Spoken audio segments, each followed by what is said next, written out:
What's up, Sam Ashers? I'm Dave Stutts, and today we're taking an introductory look at synthesizers. Let's check it out.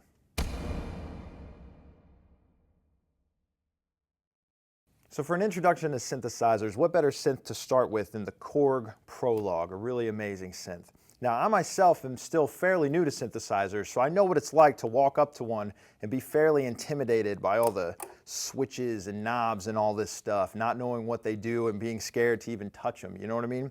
So that's what this video is all about, giving you the confidence to go to your friend's house, go to a Sam Ash store, look at a synth, walk up to it, and start turning some knobs and making some really cool sounds. So before we get started, let's get some vocabulary out of the way. Synthesizers usually come in about two different flavors. You get a monophonic synth or polyphonic synth. Now there are different voicings and different things you can do with various synthesizers, but just to get us started, let's start with those. So this synth can actually do both, but just to cover our bases, a monophonic synth, mono, we're kind of used to that word, right? Usually means one channel, and it's the same on a synth.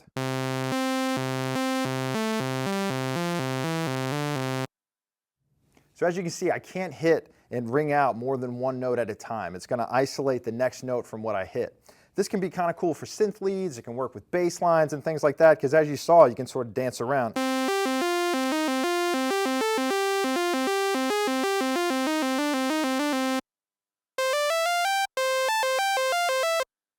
Pretty cool. That's monophonic. So polyphonic, you can probably guess, that means more than one key can ring out at a time.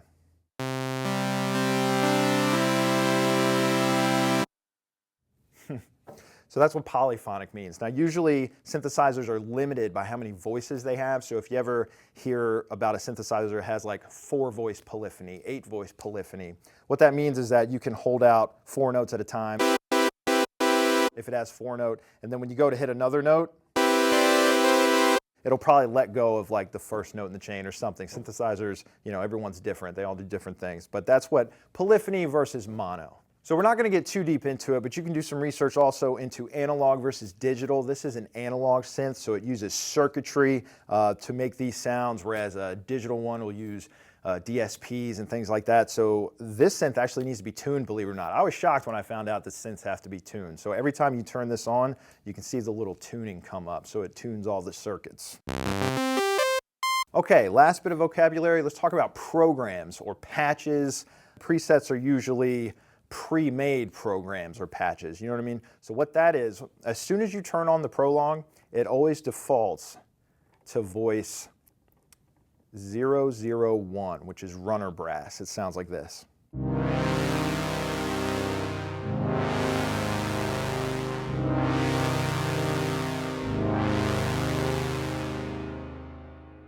So that's a program or a patch. That means the people at Korg went ahead and put in some pre-made sounds that they made with the Prologue to get you started. And it's a great place to start. You can just cycle through the different presets. So since they made them ahead of time, these are presets. There's 250 of them. So you could spend all day just flipping through these presets. And actually up here on preset 29, I don't know why they put it on 29, there's a preset called Prologue. Since this is the Prologue, might as well see what it sounds like.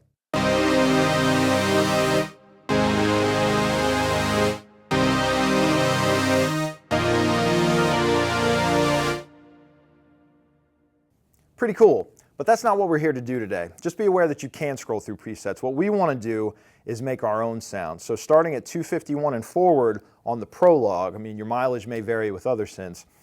Starting at 251 all the way up to 500, you can create your own sounds. Now I'm going to go backwards because it's quicker to get to, and I've already written some of my own little patches that I thought were fun on the later half of the 400 series. So I'm going to roll down to 490 and create my own sound. So this will be a basic starting from scratch sound. Now that sounds cool on its own, but let's see what we can do with it. So synthesizers are usually laid out in the most idiomatic way that the manufacturer could come up with. So if you look at this synth, you have basic keyboard controls over here as far as, you know, switching octaves, modulation, pitch bend, that sort of thing. And then you go into master volume, timbre, that sort of stuff. You get into your articulation here, which is blocked off. Then you have your oscillators, your mixer, your cutoff, your envelope, and it all goes through this nice clean chain. So when I create a sound, and when you create a sound, you're probably going to go from left to right on this synth. Some synths, you know, for form factor, you know, they come in a little bit of a smaller package. They might have it routed out top to bottom, left and right, that sort of a thing. But there's usually always, like you see these lines here, there's usually always lines on a synth to sort of guide you to each various section. So they try to make it easy and idiomatic. So let's start from the top. So whenever you do an initialized beginner preset on the Prologue, again, it sounds like this.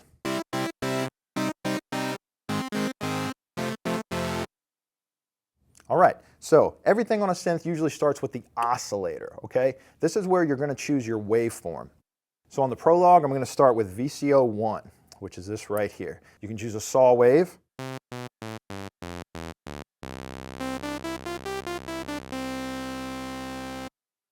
Saw waves are really cool. You can create string-like sounds or brass-like sounds with them, synth leads, things like that. They're very popular. Right underneath that, we have a triangle wave. Now, triangle tends to take off a lot of the high-end harmonics and things like that, so it's a very chill, relaxed sort of sound. It's less aggressive than, say, a saw wave or a square wave, and it sounds like this.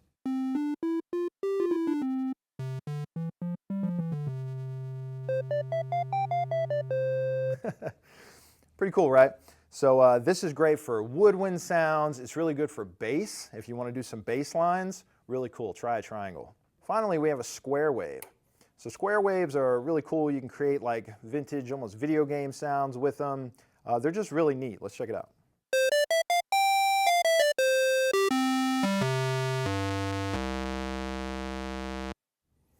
So it's really cool to just hear these waveforms in their raw state without being manipulated by anything.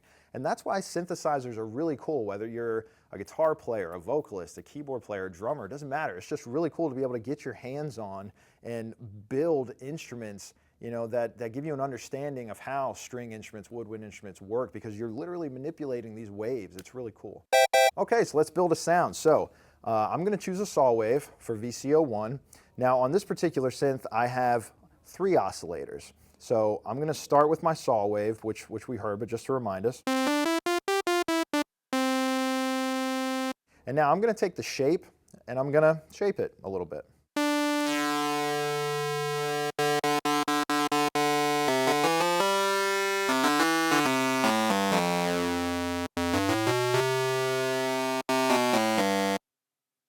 So a lot of synths will have a shape knob, so you can sort of shape that sound. So I think that sounds pretty cool. And I'm going to take this octave lever here, and I'm going to pull it up a little bit. I usually keep the VCOs stacked just like they are on the synth. So my top harmony, I'm going to keep it a little harmonically higher, so I'm going to take it an octave up. And now VCO2, I'm actually going to take and leave it an octave below that. And for that, let's do a little bit of bass. We'll throw a triangle in there. I'll fade it in.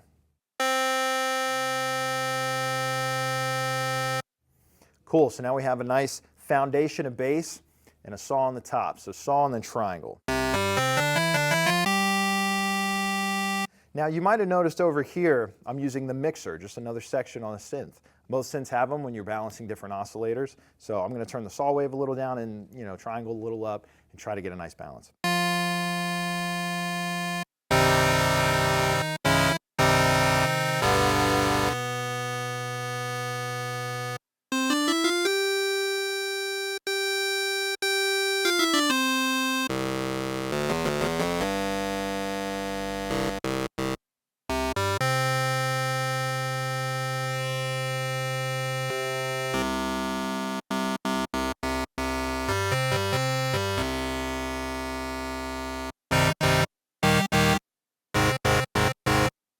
So that sounds pretty cool.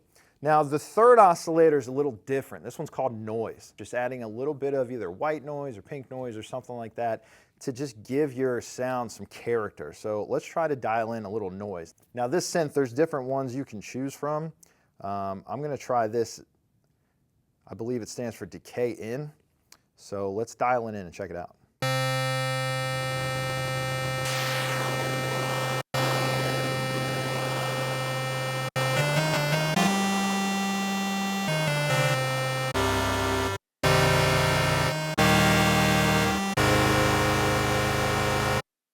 Cool, so we got a little noise going, pretty neat. So that's the oscillator section. We have a nice foundation. Now I can, you know, I can change the octave on any of these, you know, if I want the saw to go a little higher. If I want the triangle to go a little, well, the triangle's already in the bottom. If I want the triangle to go higher. If I want the noise to be a little higher. A little harder to notice that one. Okay, and again, from left to right. Now we're in our mixer. You saw me dialing in those sounds. So how loud do you want your VCO1? How loud do you want the second oscillator, VCO2? How loud do you want the noise? So that section's fairly self-explanatory. You're just setting the volume for each of the VCOs. Okay, so quickly, on a lot of synths, you'll see something called Portamento. And what you're doing there is you're deciding how much you glide in and out of the notes. So with it turned all the way off, it's pretty basic. Right? But if I turn Portamento up, watch what happens.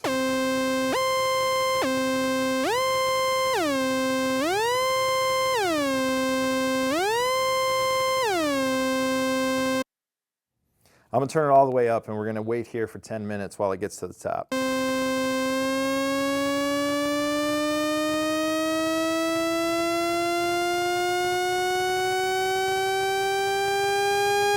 Next, we move to quite possibly the most exciting section of a synth. We're going to get into the cutoff section and the filters.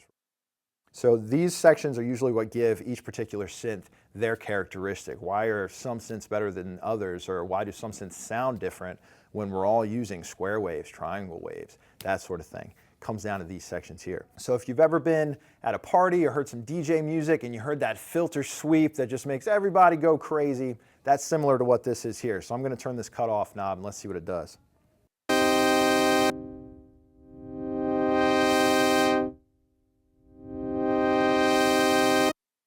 So you know what I mean by that DJ filter sweepy kind of sound?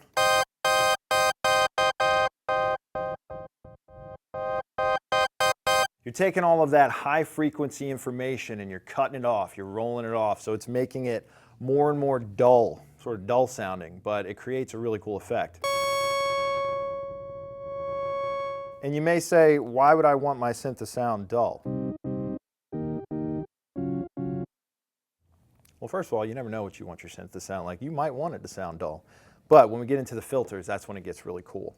So in the cutoff section, there's this thing called key track. This one can do 50% or 100%.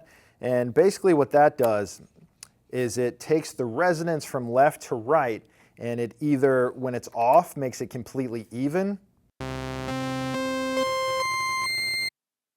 or with key track, it'll make it get more interesting, right? More resonant as you go from left to right.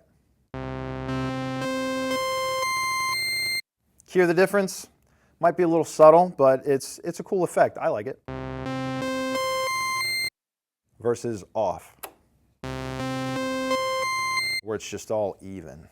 Now, as with playing synthesizers, I'm starting to hear that I don't want the noise to be quite that loud. I'm going to roll it back just a little bit. I'll leave key tracking on, 100%. And now we move into the filter section. This is where you're going to have all the fun. These are the knobs you definitely want to be turning to create really cool sounds. So we're going to start with the amp section.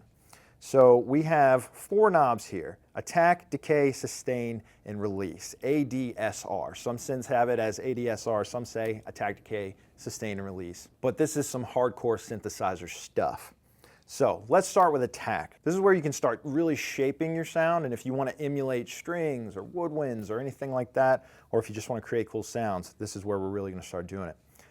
So attack, this is deciding what happens when you hit this note. As you can tell, I hit a note, it rings right away. No delay. Now if I turn attack up a little bit,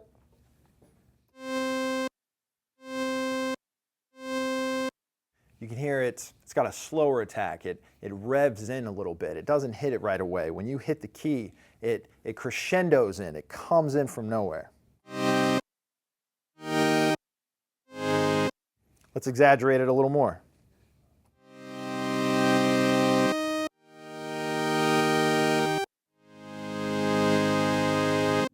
Pretty cool, right?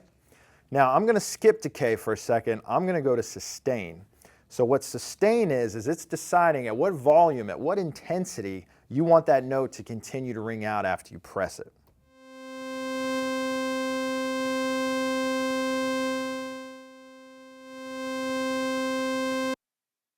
Now for the sound we're making, I want it to be nice and bright, nice and loud, and ring out true. So I'm going to back off on the attack a little bit and crank up the sustain.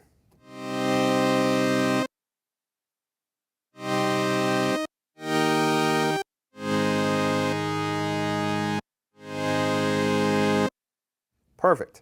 Now what decay does, to go back a knob, decay is deciding after you hit the attack and we're heading towards our sustain, how long does it take to fall into that sustain? How long are you going to decay from that initial attack down into sustain? So we're creating a curve kind of like this, right?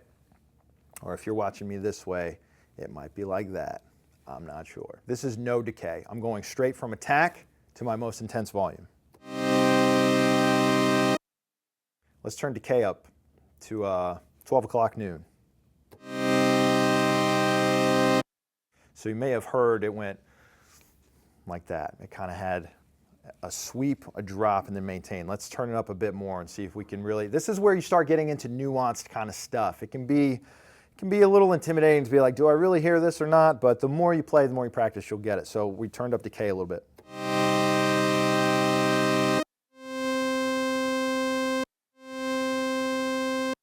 Let's try all the way up. Let's turn attack down a little bit, see if that helps us hear it.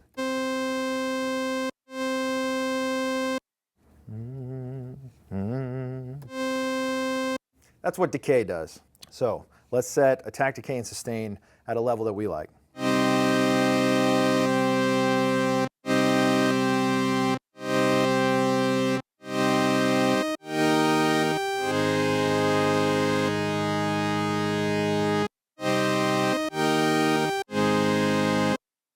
That's pretty cool.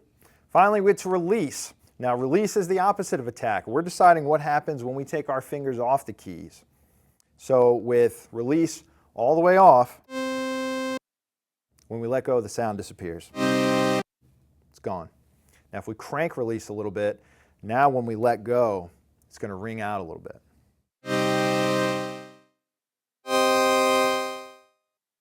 Let's crank it a little more.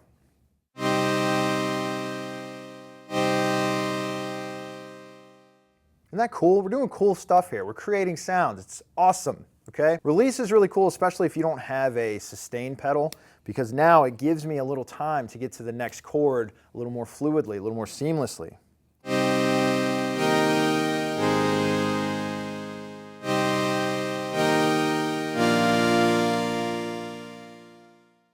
Pretty cool. So that was the amp section.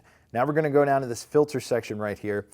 Now, this gets a little tricky. This took me a long time to figure out. So what this is doing here is you still have attack, decay, sustain, and release, just like we had before. But now we're going to manipulate the cutoff. So we're going to manipulate the frequency range response with these four knobs. So this section is going to manipulate this section. So what I'm going to do is I'm going to choose a minimum cutoff value, okay?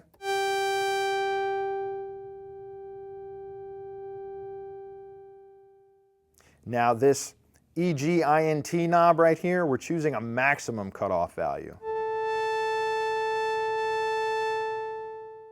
I'm just going to turn that all the way up. I have the cutoff right about, I don't know, 9 o'clock, 10 o'clock. EG is just cranked. It's at 11, baby. Okay, so now, again, all the rules still apply, attack, decay, sustain, and release, but instead of deciding how our volume is coming in, we're deciding how our cutoff is going to come in. So let's keep sustain turned up. Let's turn decay off. Let's turn release off. Let's turn attack off. And now we're gonna build it and see what happens. You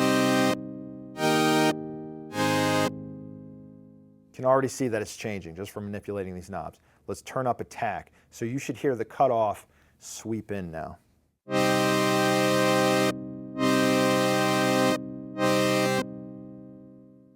A little subtle, let's turn it up a bit more.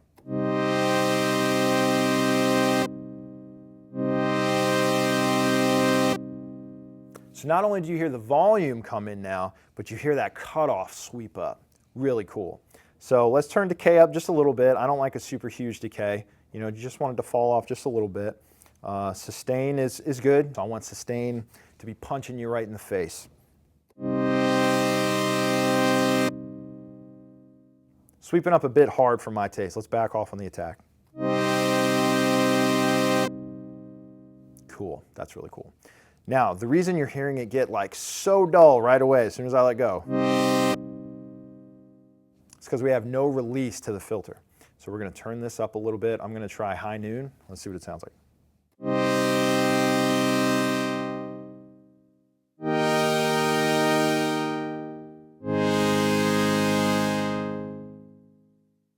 Pretty cool. I'm gonna try a little bit more release.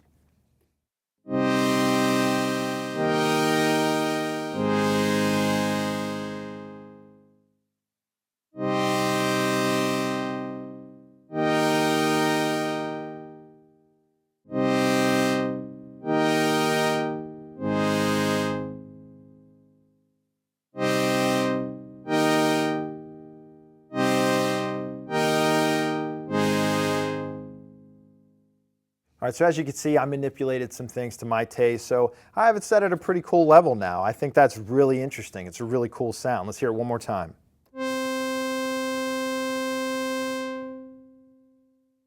Awesome. So last but not least, we come to the LFO. LFO is inarguably one of the coolest sections of a synthesizer. It stands for low frequency oscillator. What we're doing with the LFO is that we have all these audible waves over here that we've already chosen. We have the square wave, we have the triangle wave, we have some noise going on. What the LFO is going to do is it's going to introduce a signal that you can't hear. It's a low frequency, really big signal wave. And what that's going to do is instead of really adding an audible texture to what we're playing, it's going to add a rhythmic texture to it. So let's play with the LFO and see what we get. I'm going to choose a square wave because square wave does really cool stuff to an LFO, a square LFO wave. I think it's the most interesting when you're starting out to really hear what it's doing and get excited about it. So let's get excited about it. So I'm going to set the LFO rate and intensity knob to 12 o'clock and we'll see what we get.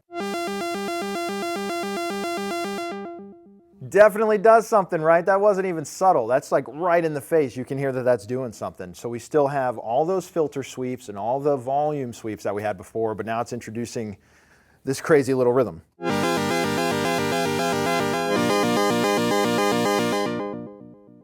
Pretty cool, but I think that sounds terrible. So let's manipulate it a little bit. So let's play with the rate knob and see what happens.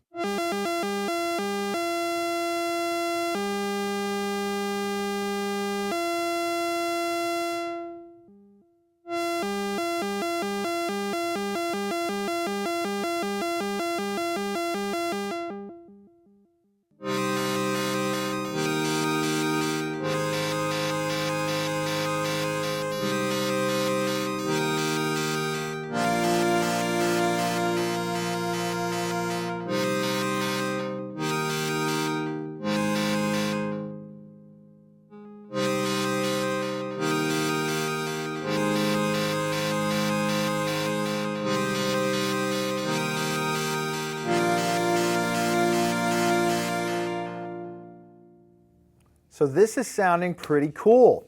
Now, as you can see, I manipulated the release. I went back to the release of the envelope because I found a rate and intensity that created a rhythm I like, but now that we have the rhythm setting that tempo for us, that da-da-da-da-da-da-da-da, I needed to open up the release so that I could let go and move to the next chord and still let that rhythm keep going. Pretty cool. This is how you start building sounds and manipulating stuff. Pretty awesome. Now, we set the LFO on the Korg Prologue. Now again, your mileage may vary depending on what synth you're using, to the shape. But now let's target the LFO towards the cutoff, right? This right here, the cutoff, which we've been tying everything into, and let's see what happens there. And again, I'm going to turn everything to 12 o'clock.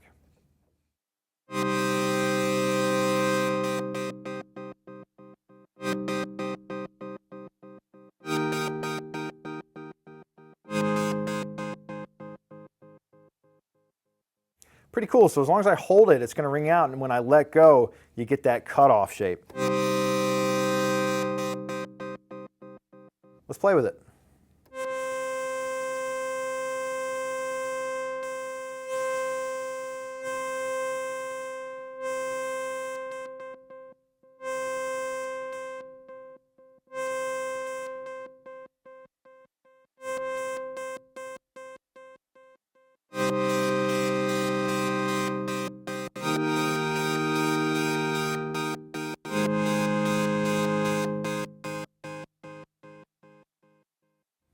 Pretty cool. So as you can see there, keeping the rate the same, I know I played with it a little bit, but eventually we got to that same rhythm again. But turning up the intensity, now I can hold it out, still get that rhythmic interest, and when I let go, it pulses out like that. Really cool. That's what LFOs do.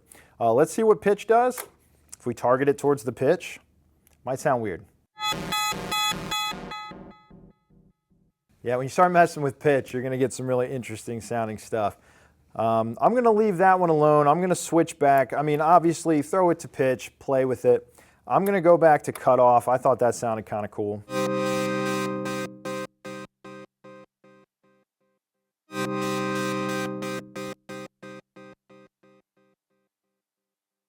Cool, so we have built a sound from left to right. That's pretty much how synths work. There are a few other things that are going to be specific to certain synths, like this awesome Prologue actually has an effects section. Not a lot of synths do. If you get into the digital synths, a lot of those will have effects built in, but for analog it's kind of rare. So I can throw on reverb, which is really cool.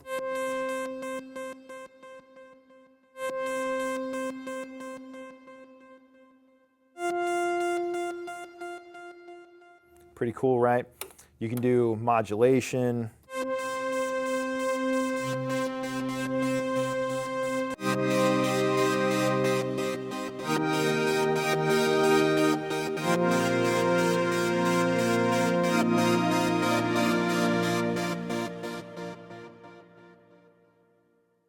So that's pretty neat. Couple other tricks, just in case you're in front of a synth and you want to play around. Some synths have what are called sequencers, so you can program in a sequence. This is definitely not the best program or patch to do that with. You want something a little cleaner, probably with a little backed off on the reverb and things like that. Not so much sweeping. This was just an exaggeration. But it'll play your sequence back and forth over and over. But an easy thing to demonstrate now would be the arpeggiator. So I'm actually going to save this so that we don't lose it. But then I'm going to switch over to something a little more basic to show you the arpeggiator. So I'm setting it to on, to latch. So what that does is when I play a chord, it's going to arpeggiate it. And then what you can do is you can start playing with the cutoff, but you can hear this sequence going. It helps me a lot. I love listening to the arpeggiator while I'm messing with the cutoff.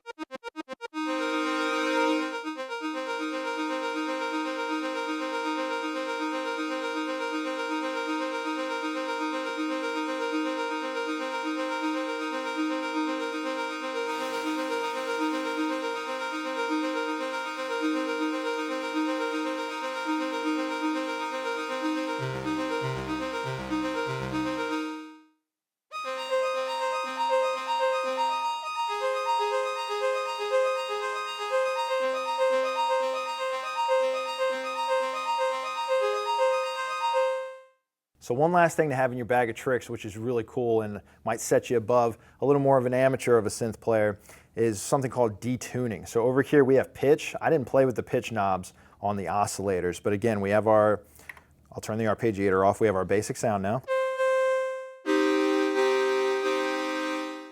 Now I'm going to take the pitch of VCO1 and I'm going to tune it up. You can see the rate right here. I'm going to tune it up +5, anywhere around +5. I'll take +6. I'm going to take the bass and I'm going to detune it, -5.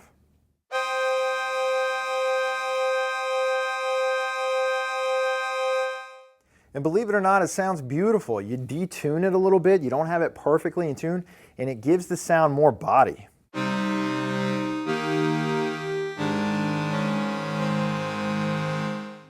So let's go back over to that patch that we made, this one.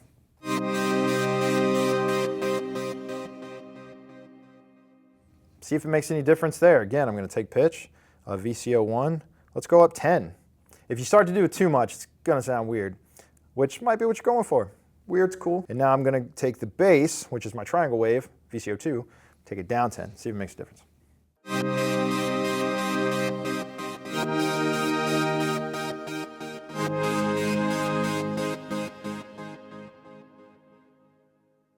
All right, so this has been a nice introductory look at synthesizers. Now you are equipped with the knowledge to go in confidently either to a Sam Ash store, your friend's house, or even pick up a synth yourself and start turning these knobs and creating really cool sounds. We haven't even scratched the surface of what synthesizers can really do. So we've gone from the oscillators, to the mixer, to the cutoff, to the filters, to the effects, to the arpeggiators. I mean, there's just so much awesome stuff and even more that we didn't even talk about. So I hope now you have the confidence to start playing synth yourself. Once again, I'm Dave Stutts. Thanks for joining me today, and we'll see you next time right here on the Sam Ash Spotlight.